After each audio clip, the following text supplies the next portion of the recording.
संगीता सिंह। मेरे पास बहुत सारे कमेंट्स आए, बच्चों ने बोला कि मैडम संस्कृत की पेडागोजी आप करवाएं। तो आज हम संस्कृत की पेडागोजी को लेकर आए हैं और हम शुरू से संस्कृत की पेडागोजी को पढ़ते हैं। अर्थात संस्कृत की शिक्षण विधियां। तो संस्कृत की शिक्षण विधियां, शिक्षण मीन्स होता है किसी भी टॉपिक को पढ़ाने का तरीका, किसी भी विषय को पढ़ाने का तरीका वो शिक्षण कहलाता है। तो संस्कृत की जो शिक्षण विधियां थी, संस्कृत को किस तरीके से पढ़ाया जाता था, हम उसको देखते हैं। तो सबसे पहले पढ़ना देखिए प्राचीन विधि। प्राचीन काल में संस्कृत को किस तरीके से पढ़ाया जाता था। नवीन विधि, नवीन विधि में कौन कौन सी विधियां अपनाई गई और नवीनतम विधि में कौन कौन सी विधियों को अपनाया गया। तो प्राचीन विधि में सबसे पहली और सबसे पुरानी विधि है जो है आपकी पाठशाला विधि। अब पाठशाला विधि के बारे में हम आपको थोड़ा सा बता दें। पाठशाला में क्या होता था, पाठशाला की जब शुरुआत हुई तब इसका नाम गुरुकुल नाम, पाठशाला विधि को गुरुकुल विधि कहते थे, पंडित प्रणाली कहते थे। पंडित प्रणाली क्यों कहते थे, क्योंकि इस विधि का निर्माण जो था वो पंडितों के द्वारा किया गया था, इसीलिए पाठशाला विधि को पंडित प्रणाली कहा जाता था।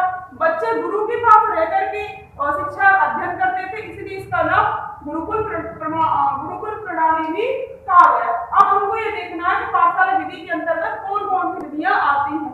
अगर आपसे क्वेश्चन पूछा जाता है कि संस्कृत में जो पाठशाला विधि है, पाठशाला विधि नवीन विधि के अंतर्गत आती है, नवीनतम के अंतर्गत आती है, प्राचीन के अंतर्गत आती है। तो हमको लगाना है कि जो पाठशाला विधि है या विद्यालय विधि है, ये सारी की सारी विधियां हमारी कब आ गई थी, बहुत पहले प्राचीन विधि में ही सब कुछ आ गया था। आज हम स्कूल बोलते हैं, विद्यालय बोलते हैं, लेकिन उस समय इनको पाठशाला बोलते थे, पंडित प्रणाली बोलते थे, गुरुकुल बोलते थे, मठ बोलते थे और विद्यापीठ आदि इनको नाम से जानते थे। अब पाठशाला के अंदर क्या क्या होता था हम उसको देखते हैं।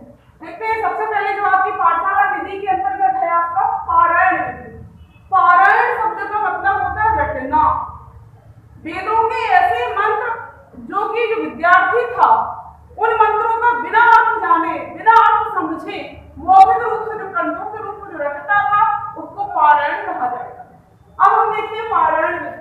अयम विधि अपनी कंठस्थी करणों पर बलम ददाती, अर्थात यह विधि भी कंठस्थीकरण के ऊपर बल देती है। वैदिक मंत्रणाम सस्वर पाठकरण पारायण करते स्म।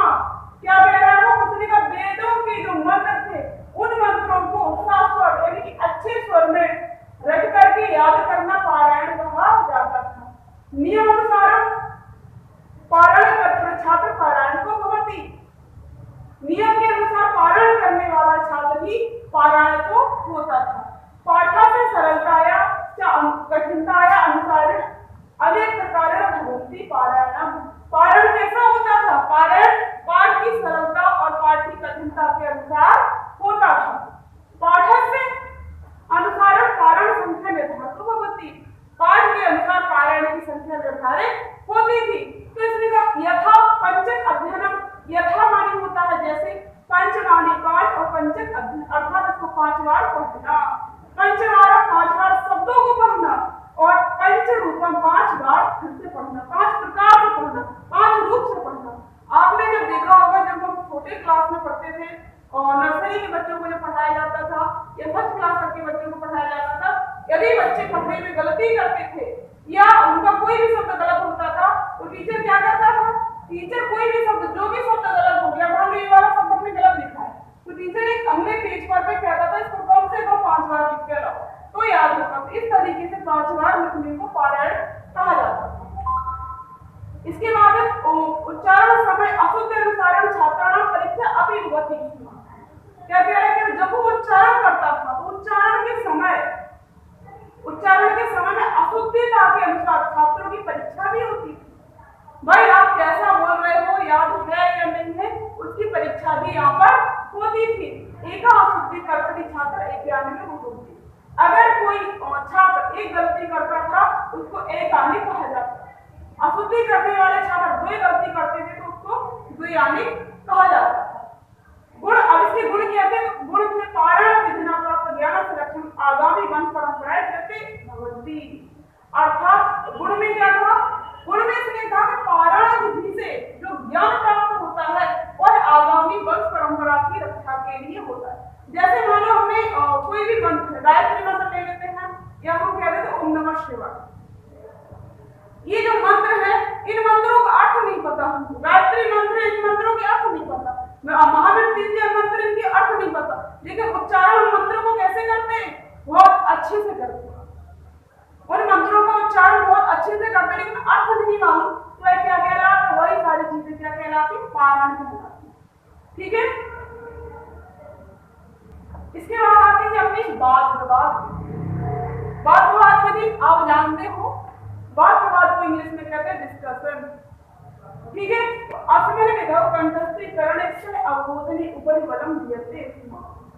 यह विधि कंठस्थीकरण के साथ साथ अवबोधन, मतलब आपको वो चीज याद हुई है या नहीं हुई है, आपको उस चीज की जानकारी है या नहीं है, उसके ऊपर भी यह बल देती है। जैसे मान लो अपनी कोई चीज रटी, अब अगर हम उस चीज को डिस्कस करेंगे आपस में, याद होगी तो भी तुम सामने वाले को बता पाएंगे, याद नहीं होगी तुम सामने वाले को नहीं बता पाएंगे, तो बाद में हो गया।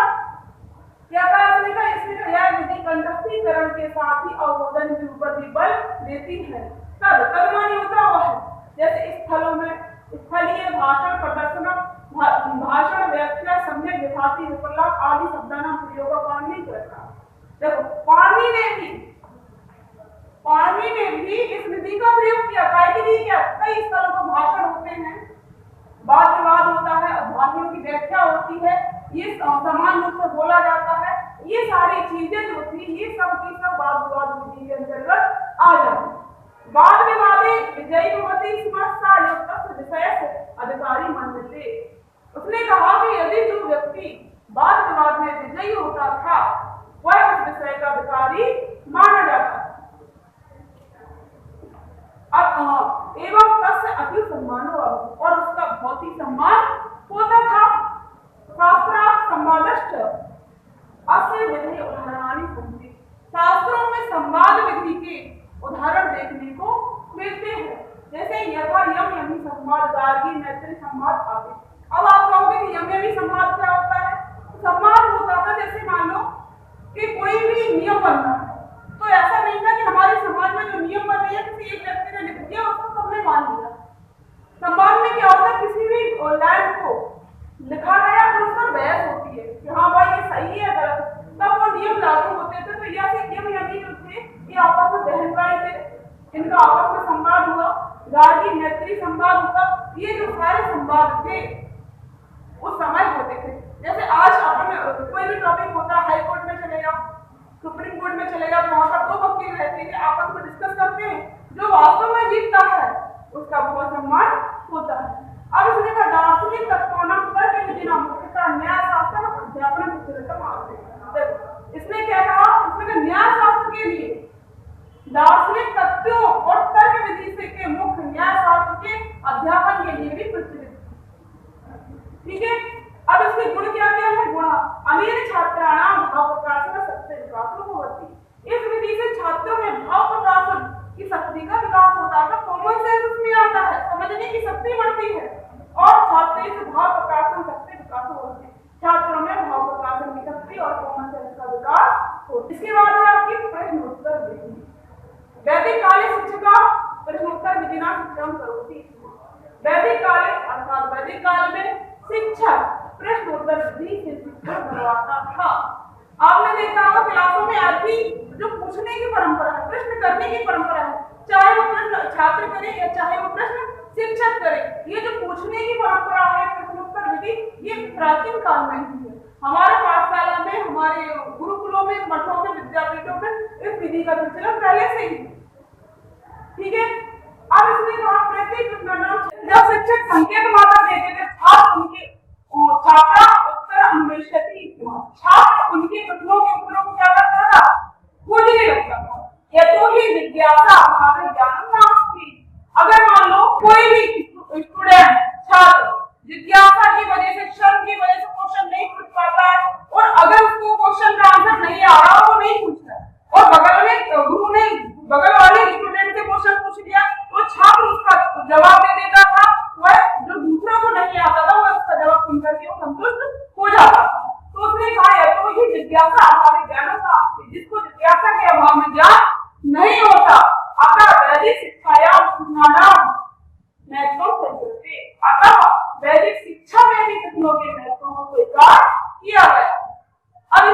उसके गुरुदेव देते वही इसमें क्या क्या फायदे थे। इसमें का गुण छात्र अपनाना उत्तर अनुष्ठति। छात्र क्या करते हैं, जब छात्रों से क्वेश्चन पूछे जाते हैं छात्र सक्रिय रहते हैं और प्रश्नों के उत्तरों को खोजते हैं। छात्र सक्रिय होते हैं। छात्र कैसे होते हैं, सक्रिय अवस्था में रहते हैं। छात्रों में चिंतन तर्क निरीक्षण शक्ति विकास होती है। छात्रों में तर्क करने की, निरीक्षण करने की और शक्ति का विकास होता है। अब अगली विधि है आपकी व्याख्या विधि। संख्या समाधान है संख्या समाधान। व्याख्या में क्या होता है, जैसे मान लो हमें किसी चीज की डाउट है, हम उसको नहीं पूछ पाते हैं तो शिक्षक क्या करता है, उसको एक्सप्लेन करता है, उसकी व्याख्या करता है, ज्यादा से ज्यादा उत्तर देकर के समझाता है। तो इसने क्या कहा, उसने संख्या समाधान है अनुसरण क्रियते इसमें अपने वेदों का मतलब संख्या समाधान के लिए शिक्षक के द्वारा इस विधि का प्रयोग, इस विधि का अनुसरण किया जाता था। इस विधि के कितने अंग हैं, आपने पूछ लिया व्याख्या विधि के कितने अंग होते हैं, तो कितने अंग होते हैं, 6। पहले उसने का पदच्छेद, पदार्थ उक्ति, वाक्य योजना, आक्षेप। अब यहाँ पर सबसे पहले जैसे उसने का पदच्छेद, मान लो अपने को समझ में नहीं आ रहा है, आपको नहीं पता कि शब्द का मतलब क्या होता है, तो हम यहाँ पर कोई भी शब्द उठा लेते हैं। हमने यहाँ पर ये वाला शब्द उठाया, यहाँ पर लिखा है सद प्लस अंग, सद प्लस अंग यहाँ पर लिखा है, सद का मतलब होता है 6। तो हमने यहाँ पर क्या किया, पद था, ये जो हमारे पास जो पद था उसका हमने विच्छेद कर दिया, एक निकाल दिया सद और एक निकाल दिया अंग। इसके बाद उसने कहा पदार्थोक्ति, अर्थात हम क्या करेंगे, उनके पद जितने भी पद आए हैं आप क्या करो, इसका भी विच्छेद कर दो, पदार्थ प्लस उक्ति। अब यहाँ पर आ और ओ मिलकर के ओ हुआ है, अर्थात यहाँ पर गुण समझेंगे। आपके मुझे कहते हैं अगर कोई भी पद, कोई भी शब्द अगर बड़ा लगता है तो उसको क्या करेंगे, उसका खंडन करो, उसका विच्छेद करो। अब फिर भी अगर आपको समझ में नहीं आता तो देखें कि प्रत्येक पद में जो शब्द आए हैं उन शब्दों का क्या, तो यहाँ पर जैसे हमने इसके दो भेद किए हैं, थर्ड क्लास में तो हमने इसका अर्थ निकाला, ये इसका अर्थ निकालना, इसका मतलब हो गया 6। अंग नहीं होता है पाठ या भाग या शरीर, तो इसके यहाँ पर 2 पद निकाले। अब प्रत्येक पद, अब इसमें इसको 6 के लिए बोला है और इसमें इसको अंग के लिए बोला है। फिर उसके बाद संख्या को फिर तब समझ में नहीं आया, तब भी उसको समस्या है, तो फिर भी अगर संख्या बना है तो इसमें क्या है, इसकी वाक्य योजना। आप क्या करना है, जैसे मान लो कोई भी वाक्य में अपने को आपको फिर भी समझ में नहीं आता है किसी भी शब्द का, तो क्या करेंगे, अब हमने ये सबको लिया था, इसका फिर भी आपको समझ में नहीं आया, वही उसका खंड कर लिया, उसके प्रत्येक पदार्थ को देख लिया, फिर भी संशय है, तो क्या करेंगे, अब हम इसको क्या करेंगे, पूरे वाक्य को पढ़ के देखेंगे। वाक्य के प्रत्येक, जैसे मान लो यहाँ लिखा उसमें इधर लिखा विदाउट, उधर लिखा सडनगा, इधर लिखा भवंती, तो पूरे वाक्य को पढ़ के देखेंगे और हर वाक्य का शब्द क्या कह रहा है उसी के आधार पर अपन उसका अर्थ निकाल लेते हैं। और फिर भी समझ में नहीं आ रहा तो क्या करेंगे, आक्षेप, उदाहरण देकर के भी हम समझ सकते हैं कि भाई इस शब्द का अर्थ यहाँ पर ये आया है, यही वाला दूसरी जगह आया था, उसका इस अर्थ में था और इसका भी इस अर्थ में होना चाहिए, तो ये समझ लेते हैं। फिर उसके बाद आपकी शंका का क्या हो जाता है, समाधान हो जाता है। इसके बाद सदाने का से अभी श्लोक का व्याख्या से स्पष्ट होती है, इन 6 अंगों के द्वारा किसी भी श्लोक की व्याख्या स्पष्ट होती है। जैसे गुण क्या है इसमें, छात्र में मानसिक क्रियाशीलता वृद्धि होती, छात्रों में मानसिक क्रियाशीलता में वृद्धि होती है, विषय ज्ञान होता है, विषय का विस्तृत ज्ञान होता है। इसके बाद व्याकरण विधि, आपकी ये जो हम विधियां पढ़ रहे हैं, ये सारी प्राचीन विधि के अंतर्गत, प्राचीन विधि के अंतर्गत आपका पाठशाला विधि, और ये सारी की सारी विधियां पाठशाला विधि के अंतर्गत है।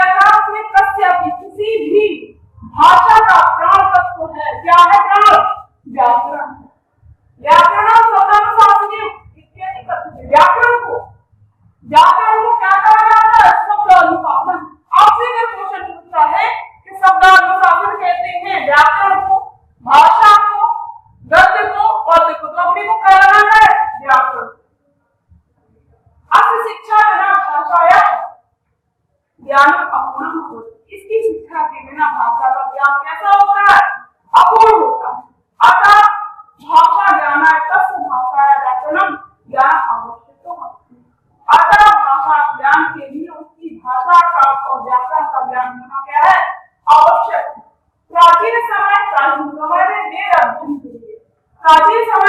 अध्ययन के लिए व्याकरण पाठन पठन पाठन से जरूरत होती है।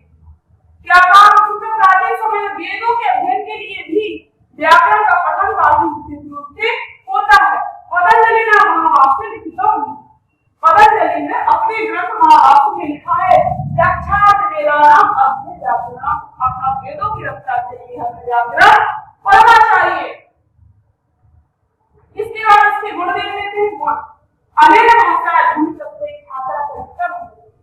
व्याकरण से क्या होता है? व्याकरण से ये होता है कि जो छात्र होते हैं वो किसी भी भाषा में ध्वनि अर्थात शब्दों को वर्णों को से परिचित होते हैं।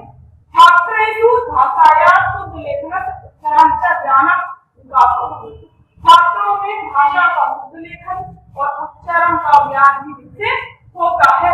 अब अगली विधि आपकी कक्षा नायक विधि। प्राचीन काले प्रतिभाशाली छात्रा अध्ययन कार्य गुरु सहायक। आपको पता कक्षा नायक। कक्षा नायक कहते हैं क्लास मॉनिटर। कक्षा नायक क्लास मॉनिटर को दूसरे का प्राचीन काल में प्रतिभाशाली छात्र अध्यापन कार्य में गुरु की सहायक होते थे।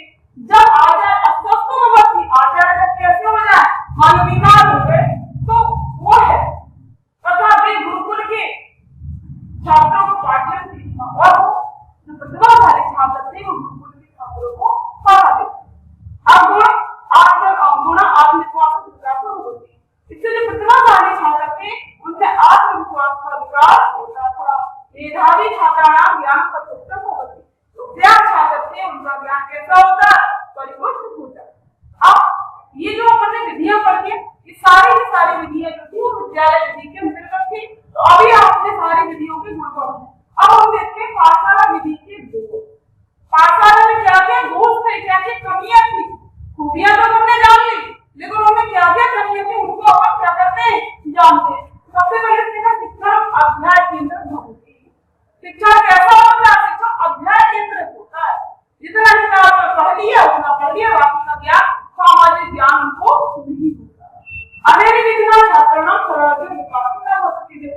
गांव में उठने का इस विधि से छात्रों का सर्वाधिक विकास नहीं होता।